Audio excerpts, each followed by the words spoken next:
مجھے ایک ذمہ دار شخص نے بتایا جو محافل کا انتظام و انصرام کرتا ہے کہ ہمارے ہاں ایک پیر صاحب تشریف لائے تو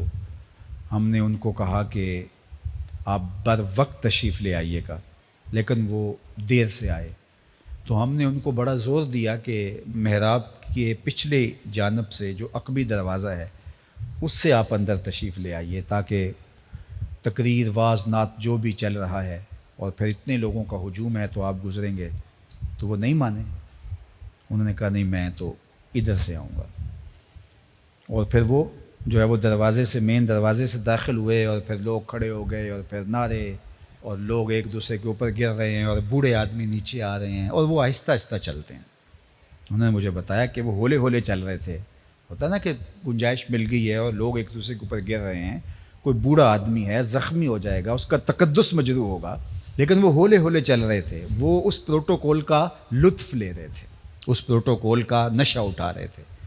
مجھے بتاؤ بوڑھوں کے اوپر لوگ گر رہے ہیں اور اس پروٹوکول کا بھی جو لطف اٹھا رہا ہے، پھر ایسے پیر اور یہ وزیر مشیر اور حکمرانوں کا کیا فرق رہا؟ تو یہ ان چیزوں کا بہت خیال کرنا چاہیے۔ بزرگوں سے ملنا، علماء سے ملنا، نعت خوانوں سے ملنا، قاریوں سے ملنا اچھی بات ہے، لیکن اگر آپ کسی کو دھکا دے کے ملتے ہیں، وہ تو حجر اسود کو چومنے سے بھی روک دیا گیا اگر کسی کو دھکا دینا پڑے۔ حجر اسود کون ہے؟ یمین اللہ، اللہ کا دست راست ہے، اللہ کا دایاں ہاتھ۔ جو حجر اسود کو چومتا ہے وہ رب سے مصافحہ کرتا ہے، کتنی بڑی بات ہے۔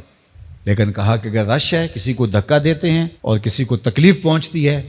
تو آپ دور سے ہی اس کی طرف اشارہ کر کے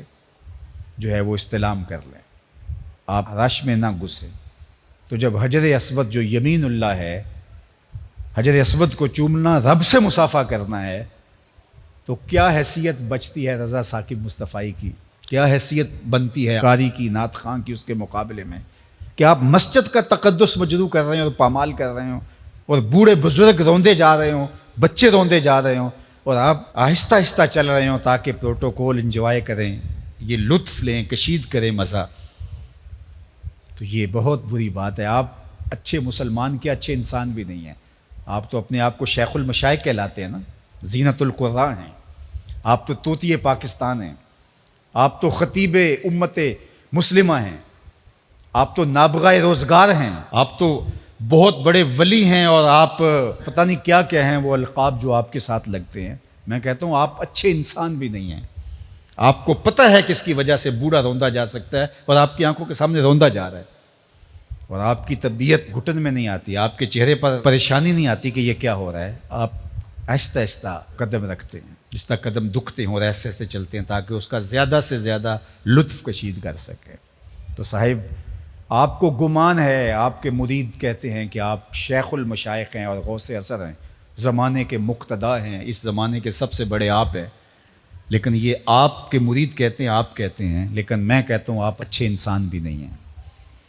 تو اس لیے ان چیزوں کا بہت لحاظ رکھنا ہے، یہ ہمارے دین کی اقدار ہیں اور ان کو ہمیں سمجھنے کی کوشش کرنی ہوگی۔ جو ہماری محافل کا سٹائل بن گیا ہے اور جو صورتحال بن گئی ہے، یہ خانہ زاد چیزیں ہیں، شریعت ان کی اجازت نہیں دیتی۔